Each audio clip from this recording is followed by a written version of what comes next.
પિતા ખુદ જ બાળકો પાસે દેશી દારૂનું વેચાણ કરાવતા હોય તેવો વિડીયો આણંદમાંથી સામે આવ્યો અને આ વિડીયોએ આણંદમાં ઉઆપો મચાવી દીધો હતો। ન્યૂઝ 18 ગુજરાતી પર પ્રસારિત કરાયેલા અહેવાલને કારણે પોલીસે પણ સમગ્ર મામલે ધ્યાનને દોર્યું હતું। બાળકોના માતા-પિતા વિરુદ્ધ ગુનો નોંધી અને આગળની તપાસ હાથ ધરાઈ છે। જ્યારે ગાજણા ગામમાં સગીરોના માતા-પિતા જ દેશી દારૂનું વેચાણ કરાવતા હોવાનો વિડીયો વાયરલ થયો હતો, જેની ગંભીરતા ભાદરણ પોલીસે નોંધ લીધી। પોલીસે સગીરોના માતા-પિતા વિરુદ્ધ પ્રોહિબિશન એક્ટ હેઠળનો ગુનો નોંધી તપાસ હાથ ધરી છે। નોંધનીય છે કે સગીરોના માતા-પિતા વિરુદ્ધ 3 વર્ષમાં 3 પ્રોહિબિશનના ગુના નોંધાઈ ચૂક્યા છે। આ બનાવ બાબતે પૂછતા તેઓએ તેમના નાના બાળક પાસેથી આ દારૂનો ધંધો કરાવતા હોવાની હકીકત જણાવતા મીનાબેન વિજયભાઈ કાળાભાઈ ચુનારા તથા તેમના પતિ વિજયભાઈ વિરુદ્ધમાં પ્રોહિબિશન એક્ટ તથા જુવેનાઇલ જસ્ટિસ એક્ટની કલમ 78 મુજબ ગુનો રજીસ્ટર કાયદેસરની કાર્યવાહી કરવામાં આવેલ છે। મધ્ય ગુજરાતના આણંદ જિલ્લાનો બોરસદ તાલુકો અને એનો ગ્રામીણ વિસ્તાર ગાજણા ગામમાં ગઈકાલે એનો એક વિડીયો વાયરલ થયો છે સોશિયલ મીડિયામાં, જેમાં માતા પિતા તેના સગીર બાળકો દ્વારા દારૂનું વેચાણ અને વિતરણ કરાઈ રહ્યા છે। આ વિડીયોના કારણે આખા જે વિસ્તારમાં છે, એક બોરસદ વિસ્તાર જે છે એમાં એક ચર્ચાનો વિષય ઊભો થયો હતો। સમગ્ર વિડીયો બોરસદ તાલુકાનું જે ભાદરણ પોલીસ સ્ટેશન છે એની જાણમાં આવતા ભાદરણ પોલીસ સ્ટેશને કાયદેસરની કાર્યવાહી આરંભી છે। મારી પાછળ દ્રશ્યમાં જોઈ શકો છો કે આજે આ ગાજણા ગ્રામ પંચાયત છે, આ એનો વિસ્તાર છે અને આ જે કોઈ વિડીયો વાયરલ થયો હતો એ ગાજણા ગામનો હતો। સમગ્ર ઘટનામાં એક ખૂબ મહત્વની બાબત એ રહી કે માતા પિતા દ્વારા બાળકોને આ રીતે નાનપણથી જ દેશી દારૂના વ્યવસાયમાં ધકેલવાનું જે આ એક કારસ્તાન છે એ ખૂબ અનૈતિક કહી શકાય। ચોક્કસ આ અંગે પોલીસે કાર્યવાહી કરી છે। ભાદરણ પોલીસ સ્ટેશને જે સગીર બાળકોના માતા પિતા છે એની સામે પ્રોહિબિશન એક્ટ હેઠળ ગુનો નોંધ્યો છે। સમગ્ર ઘટના અંગે અમે બોરસદના ધારાસભ્ય રમણભાઈ સોલંકીને જાણ કરી રમણભાઈ સોલંકીની પ્રતિક્રિયા જાણવાનો પ્રયાસ કર્યો, પરંતુ રમણભાઈ સોલંકીએ પ્રતિક્રિયા ના આપી અને કહી શકાય કે આ ધારાસભ્યની પણ એક નૈતિક જવાબદારી છે।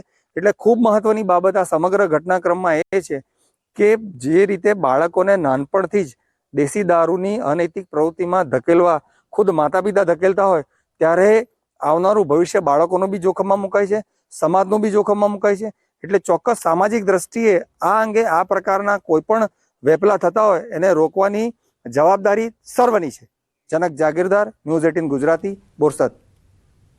છોટાઉદેપુરમાં દારૂની હેરાફેરી કરતા ખેપિયા હાલ અત્યારે બેફામ બન્યા છે। નસવાડીમાં બુટલેગરે સાયકલ સવારને અડફેટે લીધો।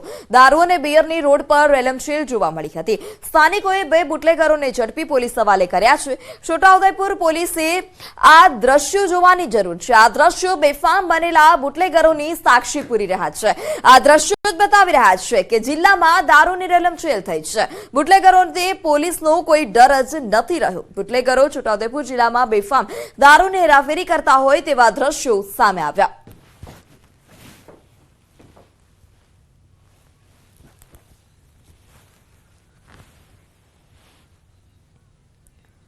સમાચારમાં આગળ વાત કરીએ રાજકોટની, તો રાજકોટમાં મકાનની અગાસી પરથી દારૂનો બાર ઝડપાયો છે। મકાનની અગાસી ખાલી જગ્યામાં ચાલતો હતો બાર। દેશી દારૂમાં ફ્લેવર ભેળવી અને વેચાણ કરવામાં આવતું હતું। દેશી દારૂ સાથે નમકીન પણ પીરસાતું હતું। થોરાળા પોલીસે 4 આરોપીઓને પકડી દેશી દારૂનો બાર પણ પર્દાફાશ કર્યો છે।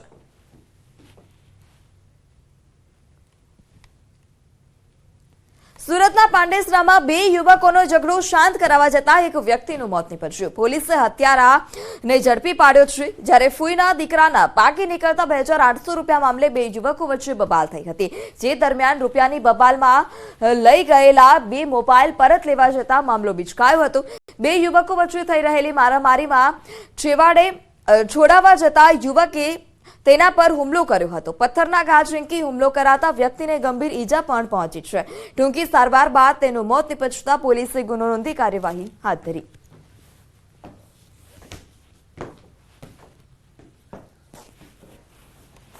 ઝઘડો થયો, જેમાં આરોપીઓ શક્તિલાલ અને બરુઆએ ઈંટનો ઉપયોગ કરી અને રામુ પર હુમલો કરતા રામુને માથાના ભાગે ઈજા થયેલ અને વાઇટલ પાર્ટ હોવાથી તાત્કાલિક તે મૃત્યુ પામેલ।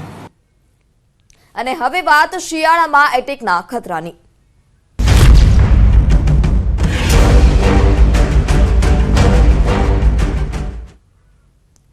રાજકોટમાં સતત બીજા દિવસે હાર્ટ એટેકથી 2 લોકોએ જીવ ગુમાવ્યો છે. લાંબા સમયથી હાર્ટ એટેકની બીમારીથી પીડાતા 38 વર્ષીય વ્યક્તિનું મોત નીપજ્યું. બીજી તરફ 41 વર્ષીય વ્યક્તિને હાર્ટ એટેક આવતા તેનું મોત નીપજ્યું. ઘરમાં બેભાન થઈ જતા તેને સારવાર અર્થે હોસ્પિટલ ખસેડાયા છે. ફરજ પરના તબીબે મૃત જાહેર કરતા પરિવારમાં શોકનો માહોલ.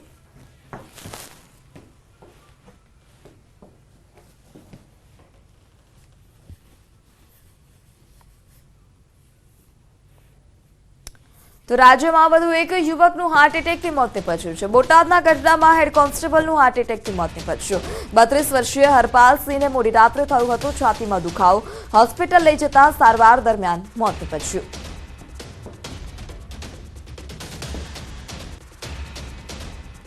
તો આ તરફ સુરતમાં યુવાનને હાર્ટ એટેક આવતા મોતની આશંકા છે. 40 વર્ષીય ધવલ દેસાઈ નામનો વ્યક્તિ ખાનગી કંપનીમાં નોકરી કરતો હતો. કંપનીમાં કામ કરતા સમયે અચાનક જ છાતીમાં દુખાવો ઉપડ્યો અને સાથે કર્મચારીઓ તેને હોસ્પિટલ લઈ ગયા હતા, જ્યાં તબીબોએ તેને મૃત જાહેર કર્યો. પોસ્ટમોર્ટમ રિપોર્ટ બાદ મોતનું સાચું કારણ સામે આવશે.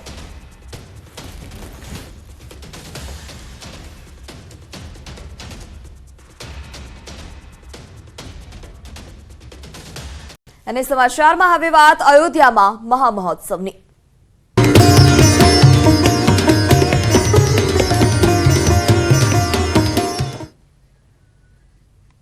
અયોધ્યામાં બની રહેલા રામ મંદિરમાં ગુજરાતનું અનોખું યોગદાન છે, જેમાં રાજ્યના વિવિધ સ્થળેથી મંદિર માટે વિવિધ વસ્તુઓને તૈયાર કરવામાં આવી. જેમાં અમદાવાદમાં રામ મંદિરનો ધ્વજદંડ તૈયાર કરવામાં આવ્યો છે. ધ્વજદંડની આજે ભવ્ય શોભાયાત્રા યોજાશે. સીએમ ભૂપેન્દ્ર પટેલે ધ્વજદંડની પૂજા કરી શોભાયાત્રાનો પ્રારંભ કરાવ્યો. અમદાવાદના ગોતાથી વૈષ્ણોદેવી સુધી ધ્વજદંડની શોભાયાત્રા નીકળશે. ગોતાના ભરત મેવાડા તથા તેમની ટીમ દ્વારા આ ધ્વજદંડ તૈયાર કરવામાં આવ્યો છે. 22 જાન્યુઆરીએ પીએમ મોદી ધ્વજદંડની પૂજા પણ કરશે.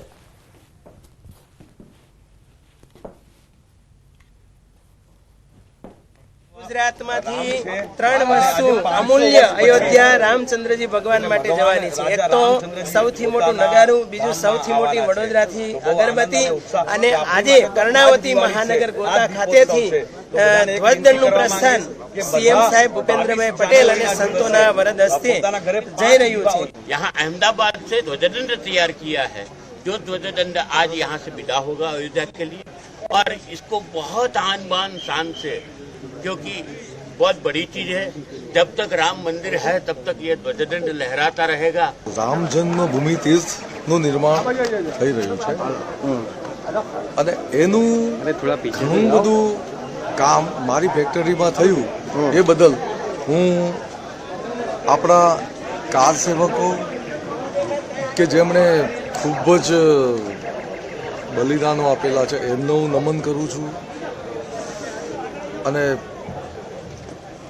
આપણા બધાના જે પ્રયત્નોથી અત્યારે ભગવાન રામલલ્લાનો જે દરબાર, જે રાજમહેલ બનવાનો છે, એમાં મને જે સૌભાગ્ય મળ્યું એ બદલ હું સૌનો આભારી છું. 44 ફૂટ લાંબો અને 5,500 કિલો વજન ધરાવતો ધ્વજદંડ જે મંદિરની ટોચ ઉપર રહેશે અને એના ઉપર ભગવાન શ્રી રામની સનાતન ધર્મની ધજા આજીવન ફરકતી રહેશે.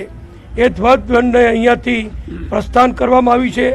એટલે આપણને બધાને આનંદ છે કે રામ મંદિરના જ્યારે જ્યારે કરોડો લોકો આવનારી પેઢીઓ સુધી દર્શન કરશે, ત્યારે આ ધ્વજદંડના પણ દર્શન થશે. તો અમદાવાદના દરિયાપુરમાં રામ મંદિરમાં રાખનાર નગારાની પૂજા અર્ચના કરવામાં આવી. ડબગર સમાજે 500 કિલોના નગારાને તૈયાર કર્યું છે. સીએમ ભૂપેન્દ્ર પટેલે પણ નગારાની પૂજા અર્ચના કરી. અમદાવાદમાં નગારાની શોભાયાત્રા કાઢવામાં આવશે. આવતીકાલે આ નગારાને 5 જેટલા ગામડાઓમાં લઈ જવામાં આવશે. 5 ગામમાં નગારાની પૂજા કરી અને અયોધ્યા મોકલવામાં આવશે.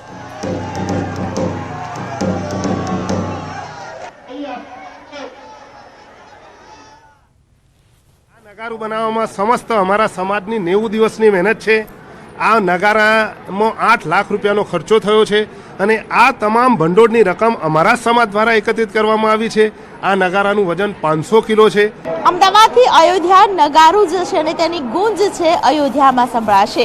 ખાસ કરીને મંદિરને પ્રાણ પ્રતિષ્ઠા મહોત્સવ સમયે સિંહ દ્વાર પર આ પ્રકારનું જે નગાડું છે તે મૂકવામાં આવશે. આ નગારું અમદાવાદમાં બનેલું છે, અમદાવાદના દરિયાપુર વિસ્તારમાં બનેલું છે અને દરિયાપુર વિસ્તારમાં જે પ્રકારે આ નગારું બનાવ્યું છે તેની જે કહેવાય કે તમામ લોકોએ પોતાનો જીવ રેડી દીધો હોય તે રીતે આ નગારું બનાવ્યું છે. આપ જોઈ રહ્યા છો 6 mm પ્લેટમાંથી જે લોખંડની નગારાની પ્લેટ છે તે બનાવવામાં આવી છે. 56 ઇંચની તેની સાઇઝ છે અને વજન તેનું 450 કિલો છે. આ વજન એટલું બધું છે જેને કારણે તેને લઈ જવું શક્ય નથી, પરંતુ અહીંથી આગળ જો તેને લઈ જવા માટે એક રથ એવી રીતે બનાવવામાં આવ્યો છે કે નગારાને એક જગ્યાએથી બીજી જગ્યાએ જ્યારે લઈ જવું હોય તો તેનો પણ ખાસ કરીને ઉપયોગ કરી શકાય. તો અયોધ્યામાં બની રહેલા ભવ્ય રામ મંદિરમાં 22 જાન્યુઆરી 2024ના રોજ રામલલ્લાની પ્રાણ પ્રતિષ્ઠા કરવામાં આવશે. તેની પહેલા તમામ લોકોમાં ઉત્સાહનો માહોલ છે. ત્યારે વિશ્વ હિન્દુ પરિષદ દ્વારા કળશ યાત્રાનું આયોજન કરાયું. આ કળશ યાત્રા બુધવારે સાંજે 4 કલાકે મહાલક્ષ્મી તળાવ વટવા ગામે દેરિયાથી પ્રારંભ થઈ, જ્યારે આસોપાલવ સોસાયટી નજીક નવજીવન, ટંકારા 4 અને પિકનિક પાર્ક સોસાયટીમાં આગમન થયું હતું, જેના દર્શનનો લાભ લેવા માટે મોટી સંખ્યામાં લોકો ઉમટ્યા હતા. નાની બાળાઓએ હાથમાં જવારા લઈ અને કળશ યાત્રાનું સ્વાગત કર્યું હતું. આ કળશ યાત્રામાં મોટી સંખ્યામાં લોકોનો જમાવડો જોવા મળ્યો.